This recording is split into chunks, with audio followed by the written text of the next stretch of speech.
মুফতি Ali Hasan Osama. আলোচনা নিয়ে আসছেন প্রিয় ভাই মুফতি আলী হাসান ওসামা। ফজলুল মশকুরা।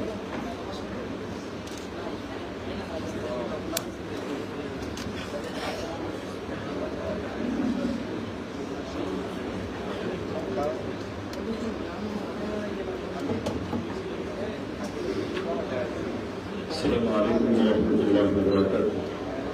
حامدا ومصليا ومسلما أما بعد. সমাজের অত্যন্ত সংক্ষিপ্তের জন্য কোনো ভূমিকা ছাড়াই আমি মূল আলোচনায় প্রবেশ করছি। হাতে আছে 10 মিনিট, আর এজন্য প্রবন্ধ নিয়ে আর মৌলিক কোনো আলোচনায় যাচ্ছে না। জাস্ট 3 থেকে 4টা পয়েন্টের উপর দৃষ্টি আকর্ষণ করে আমার আলোচনা করছেন। 1 নম্বর বিষয় হলো, বর্তমান বাংলাদেশে ব্যাপক হারে শিয়াবাদের উত্থান ঘটছে। অনলাইনেও দেখা যায় প্রকাশ্যে আল্লাহ রাসূল সাল্লাল্লাহু আলাইহি ওয়াসাল্লামের সাহাবীদেরকে গালিগালাজ করা হচ্ছে, বিশেষ করে মাজলুম সাহাবী হযরত মুআবিয়া রাদিয়াল্লাহু আনহু। এই ক্ষেত্রে আমি মনে করি অনেকেরই দায় আছে, কিন্তু সবচেয়ে বড় দায় ওই সমস্ত বিরোধী ভাইদের যারা তীরকে অন্যদিকে ঘুরিয়ে দেওয়ার কারণে এরা খালি ময়দানে গোল দেওয়ার সুযোগ পাচ্ছে। বলবেন এটা কিভাবে?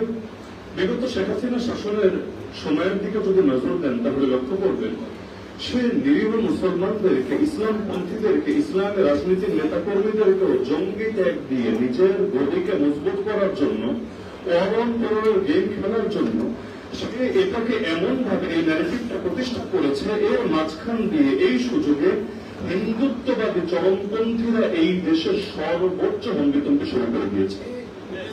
বিগত সময়ে নাস্তিকবাদী চরমপন্থীরা, হিন্দুত্ববাদী চরমপন্থীরা যে মাথাচাড়া দিয়েছে, এর সবচেয়ে বড় দায় ছিল ফ্যাসিস্ট সরকারের। কারণ তারা ওদের ক্ষেত্রে চরমপন্থা, জঙ্গিবাদ, উগ্রবাদ এই শব্দগুলো ব্যবহার না করে এগুলো মুসলমানদের ক্ষেত্রে এমন ভাবে ব্যবহার করেছে, মনে হচ্ছিল এগুলো যেন মুসলমানদের পৈতৃক সম্পত্তি, তাদের পূর্বপুরুষের রেখে যাওয়া মিরাজ, যেখানে অন্য কারো কোনো হিস্সাই নাই। সুতরাং যারা ইসলামের পক্ষে, ইসলাম কায়েমের পক্ষে, একমাত্র তারাই হলো জঙ্গি, তারাই মৌলবাদী, তারাই উগ্রবাদী, তারাই চরমপন্থী, তারাই সাম্প্রদায়িক। আর মাঝখান দিয়ে অন্য শক্তিগুলো তারা ঠিকই চরমপন্থা সর্বোচ্চ শিখরে পৌঁছেছে। সুতরাং এখন যারা আল্লাহ রাসূল সাল্লাল্লাহু আলাইহি ওয়াসাল্লামের সাহাবীদের গালিগালাজের ব্যাপারে চুপ আছে, শিয়া ফিতনার ব্যাপারে চুপ আছে, এমনকি পাকিস্তানের দিকে নজর দিলেও দেখবেন পাকিস্তানের সাহাবীদের সম্মান নিয়ে অনেক আলোচনা হয়, বাংলাদেশের চাইতে 1000 গুণ বেশি আলোচনা হয়, কিন্তু সেখানকার মূলধারার ওলামায়ে কেরামের আলোচনা থাকে মূলত শিয়া ফিতনা, রাফেজি ফিতনাকে সামনে রেখে। কিন্তু বাংলাদেশে শুধুমাত্র রাজনৈতিক স্বার্থে, নিজেদের দলকে মজবুত করার স্বার্থে, আগামী দিনে 2-4টা সিট দখল করার স্বার্থে কিছু মানুষ এই তীরকে ভিন্ন দিকে ঘুরিয়ে দিয়ে তারা জাতির সামনে ইতিমধ্যে এই ন্যারেটিভ দাঁড় করার চেষ্টায় অনেকটা এগিয়ে গিয়েছে যে জামায়াতে ইসলামের নেতাকর্মীরা হলো সাহাবী বিদ্বেষী আর বাকি সবাই হলো সাহাবী প্রেমিক। তো যার কারণে জাতিকে ভিন্ন দিকে ব্যস্ত রাখার কারণে নতুন ফিতনা মাথাচাড়া দিয়েছে। আমি মনে করি ইতিহাসের পাতায় এই মুখগুলো কলঙ্কিত হয়ে থাকবে যারা ফিতনার সময় জাতিকে এভাবে মিসগাইড করেছে, বিভ্রান্ত করেছে। দ্বিতীয় ফিতনা হলো মেয়ার হক। এই পরিভাষাটা একটা নবভাবিত পরিভাষা, যেটা আমাদের সম্মানিত প্রবন্ধকার আলোচনা উপস্থাপন করেছে। যে কোনো পরিভাষা যখন নতুন আসে, এই পরিভাষার ব্যাখ্যাটাও তাদের থেকে নেওয়া লাগে যারা এই পরিভাষাটা ব্যবহার করেছে। মেয়ার হক হুবহু এই পরিভাষাটা কোরআনেও নাই, হুবহু এই পরিভাষাটা হাদিসেও নাই, হুবহু এই পরিভাষাটা আকীদার মৌলিক যে কিতাব যেগুলো আমরা পড়ি এগুলোর কোনোটার মধ্যে নাই। হ্যাঁ, আবার এই পরিভাষার স্রষ্টা বা এর নির্মাতা মাওলানা মওদুদীকেও বলার সুযোগ নাই, কারণ তার আগেও একটা বই এই আমাদের ভারতবর্ষে রচিত হয়েছিল যে বইয়ের নামে মেয়ারে হক। যদিও সেটা এই সংক্রান্ত আলোচনা নিয়ে না, তার মানে এই পরিভাষাটা আমাদেরই অঞ্চলে কিছু কিছু মানুষ ব্যবহার করেছে, কিন্তু এটা কোরআন, সুন্নাহ অথবা সালাফে সালেহিন থেকে আসা কোনো পরিভাষা না। তো পরিভাষার ক্ষেত্রে একটা মূলনীতি কেন যেন আমাদের ভাইয়েরা ভুলে যায়, কিন্তু এটা সর্বজন স্বীকৃত মূলনীতি, লা মুশাহাদাতা ফিল ইসতিলাহ। পরিভাষার ক্ষেত্রে কোনো বিতর্ক নাই। একটা পরিভাষা একাধিক মানুষ একাধিক অর্থে ব্যবহার করতে পারে। যেমন বহুত পরিভাষা যেগুলো আমরা এখন স্বাভাবিকভাবে ব্যবহার করি। আমরা যখন রাষ্ট্রবিজ্ঞান নিয়ে, ইসলামের রাষ্ট্রবিজ্ঞান নিয়ে পড়াশোনা করি তখন ইমাম বলতে কি বুঝি আর বাংলাদেশে মসজিদে ইমাম বলতে কি বুঝি। আমরা যখন ইসলামের রাষ্ট্রবিজ্ঞান নিয়ে পড়াশোনা করি খলিফা বলতে কি বুঝি আর দর্জির দোকানে গেলে খলিফা বলতে কি বুঝি। এখানেও তো পরিভাষার ভিন্নতা দেখা দিয়েছে।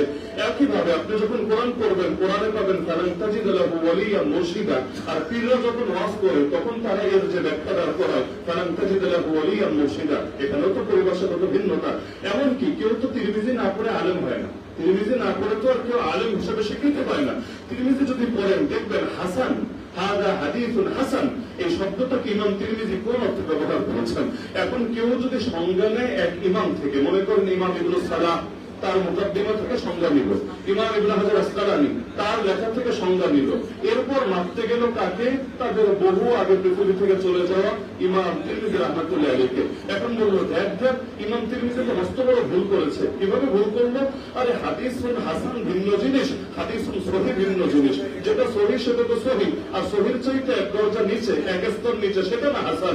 এই দেখ পাগল ইমাম আবু ইসা তিরমিজি সে একই হাদিসকে বলে হাদা হাদিসুন হাসানুন সহিহুন। কিভাবে পসিবল? এটা তো সম্ভবই না। এখন এই পাগলকে কে বুঝবে? আর এবার তো সংজ্ঞা নিলে একজনের থেকে আর মাপলে তুই আরেকজনকে, এটা তো ঠিক না। তুই যখন তিরমিজি পড়বি তাহলে হাসান সংজ্ঞাটা ইমাম তিরমিজির থেকে নিতে হবে, যেটা তিনি তার কিতাবুল ইলালের মধ্যে নিজেই ব্যাখ্যা করেছেন। আল হাসান ইনদানা বলে লম্বা করে তিনি দেখিয়েছেন। আমি যখন কোন হাদিসকে হাসান বলি আমি এর দ্বারা কি মিন করি, তার সংজ্ঞা সামনে রেখে দেখা যায় এটা ইমাম ইবনে সালাহ সংজ্ঞার চাইতে ভিন্ন, ইমাম ইবনে হাজারের সংজ্ঞার চাইতে ভিন্ন। এই ভূমিকা আমাকে কেন টানতে হলো? এজন্য টানতে হলো মেয়ারে হক বলতে আমাদের ওই ভাইয়েরা যেটা প্রমাণ করার চেষ্টা করেন, যেটা সাব্যস্ত করার চেষ্টা করেন, সেটাকে মাওলানা মওদুদী দূরের কথা কোনো একজন মুসলমান অস্বীকার করবে না। আর মাওলানা মওদুদী একমাত্র আল্লাহ রসুলকে এবং আল্লাহর কিতাবকে মেয়ারে হক বলার দ্বারা তিনি যে বার্তাটা দিতে চান, এর সঙ্গে গভীরভাবে দেখলে এরাও দ্বিমত করার কোন সুযোগ পাবে না। তাহলে বিতর্ক কি নিয়ে? বিতর্ক হলো লাউ বলা হবে নাকি কদু বলা হবে, এটা নিয়ে। ফিশ বলা হবে ইংলিশে না মাছ বলা হবে বাংলায়, এটা নিয়ে। লাস্টে গিয়ে দেখা যায় যে এই লাউ সেই কদু। যেমন এই ক্ষেত্রে অনেক ইলমি আলোচনা করা যায় যে আসলে এই ক্ষেত্রে ইমামরা কি বুঝিয়েছেন বা এই অঞ্চলে আমাদের আকাবিররা কি বুঝিয়েছেন, কিন্তু সময় সংক্ষিপ্ততা সেটাকে যাচ্ছি না। বর্তমান সময়ে যেই কজন দেশে আক্রমণ চালানোর চেষ্টা করছেন, এর মধ্যে একজন আমাদের মহব্বতের ভাই আছেন মৌলানা লুৎফুর রহমান ফরাইজি। তার একটা ওয়েবসাইট আছে আহলে হক মিডিয়া, সার্চ করলে এখানে পেয়ে যাবেন। সেখানে তার নামটা এখানে আমার টানা মুখ্য না, কিন্তু মেয়ারে হক বলতে কি বোঝেন এটা দেখানোর জন্য টানতে হচ্ছে। আমি হুবহু কোট আনকোট করছি তিনি কি বুঝিয়েছেন বা এই ক্ষেত্রে তারা কি বুঝিয়ে থাকেন। স্পষ্ট শুনেন, সত্যের মাপকাঠি বলতে বোঝানো হয় যে সাহাবায়ে কেরামগণ হক এবং হক্কানিরা দ্বীন ও ঈমানের ক্ষেত্রে যে মানদণ্ডে উত্তীর্ণ হয়েছে তা দ্বীন ও হক বোঝার মানদণ্ড। তারা যেভাবে দ্বীনকে বুঝেছেন, যেভাবে দ্বীনকে পালন করেছেন, সেভাবেই উম্মতে মুসলিমা কিয়ামত পর্যন্ত তাদের অনুসরণে পালন করে যাবে। দ্বীনে কোনো বিষয় আসলে উক্ত বিষয়ে সাহাবীগণ কোন অর্থে বা কিভাবে তা করেছেন তা অনুসরণ করা উন্নতের জন্য সঠিক ও যথার্থ আমাদের মূল ভিত্তি হবে। তাহলে এটা নিয়ে কে দ্বিমত করবেন? এখানে আমার সামনে যারা যারা আছেন কে দ্বিমত করবেন এটা নিয়ে? সহজ ভাষায় যদি বলি যে সাহাবায়ে কেরাম ঈমানের ক্ষেত্রে আমাদের মডেল, আমলের ক্ষেত্রে আমাদের মডেল, চরিত্রের ক্ষেত্রে আমাদের মডেল, আদর্শের ক্ষেত্রে মডেল, রাজনীতির ক্ষেত্রে মডেল, অর্থনীতির ক্ষেত্রে মডেল। অর্থাৎ তারা যেভাবে দিনটা বুঝেছেন, ধারণ করেছেন, আমরা সেভাবে বুঝবো, সেভাবে ধারণ করবো। এই অর্থ নিয়ে কে দ্বিমত করবে? এখন মাওলানা মওদুদী কি এই অর্থ নিয়ে ব্যাখ্যা দিয়েছেন? আরে বেটা একবার কিতাবটা পড়ে দেখলেও তো হয়। তিনি নিজে তার জীবদ্দশায় ব্যাখ্যা করেছেন যে মেয়ারে হক বলতে আমরা কি বুঝাই। এমনকি তার জীবদ্দশায় তার জমানুল কোরআনে জাস্টিস মালিক গোলাম আলী তিনি লম্বা করে আর্টিকেল লিখেছেন, যেটা তার্জুমানুল কোরআনে আছে এবং আমাদের কয়েকদিনের মধ্যে যে বই প্রকাশ হবে সেখানে আমরা লম্বা করে সে আর্টিকেলটা উল্লেখ করে পেয়েছি যে মাওলানা মওদুদী তিনি মেয়ারে হক বলতে আসলে কি বুঝেন। তো লম্বা ব্যাখ্যায় যাচ্ছি না, আমি জাস্ট এটা বোঝানোর চেষ্টা করছি যে মাওলানা মওদুদী মেয়ারে হক বলতে যেটা অস্বীকার করতে চান সেটাকে তারাও স্বীকার করে না, আর তারা যেটা স্বীকার করে এটাকে মাওলানা মওদুদী অস্বীকার করে না। মাঝখানে যেটা হয় এটাকে বলে ইলমি ভাষায় ইখতিলাফ লফজি, বাংলা হলো শাব্দিক বিতর্ক। অর্থাৎ শব্দ নিয়ে মারপিট চলছে, একজন এভাবে বলছে আরেকজন ওভাবে বলছে, দিন শেষে মূল অর্থ এবং মূল মর্ম একই থাকছে। কিন্তু এটা যে তারা বোঝে না তা না, বোঝে ঠিকই, কিন্তু কেউ যদি ঘুমিয়ে থাকে তাকে জাগানো যায়, ঘুমের ভান ধরে পড়ে থাকলে তাকে জাগানোর কি উপায়? কেউ বলতে পারে আপনি জামাত ইসলামীতে যোগদান করে মনে হয় কথাটা দিয়েছেন না। আরো বহু আগে যখন আমাদের সম্মানিত সভাপতি সাহেবের সাথে আমার আলোচনা হয়েছিল সেই সময় কিন্তু এই পয়েন্ট আমি বলেছিলাম যে মেয়ারে হক বলতে আমরা কি বোঝাই।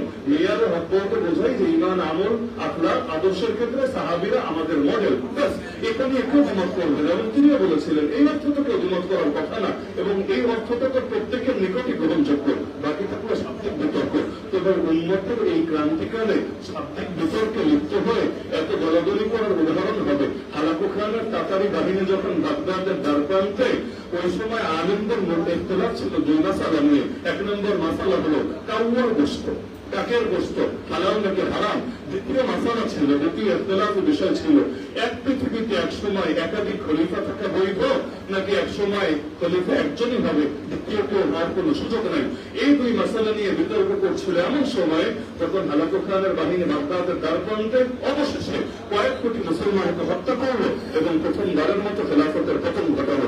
সুতরাং ভাইয়েরা, শাব্দিক বিতর্ক করতে চাইলে করেন, সমস্যা নাই, কিন্তু আগে বাংলার জমিনে ইসলামকে প্রতিষ্ঠা করেন, সেকুলার শক্তির পরাজয় ঘটান, এরপর ঠান্ডা মাথায় বসে বিতর্ক করা যাবে ইনশাআল্লাহ। আমার সর্বশেষ পয়েন্ট আজকে যেটা নিয়ে এখানে আলোচনা হচ্ছিল, আদালতে সাহাবা, আমাদের শিরোনামের মধ্যে যেটা আছে আদালতে সাহাবার ক্ষেত্রে আমার বক্তব্য হচ্ছে আদালতে সাহাবা একটা ইজমাই পরিভাষা, সর্বসম্মত পরিভাষা।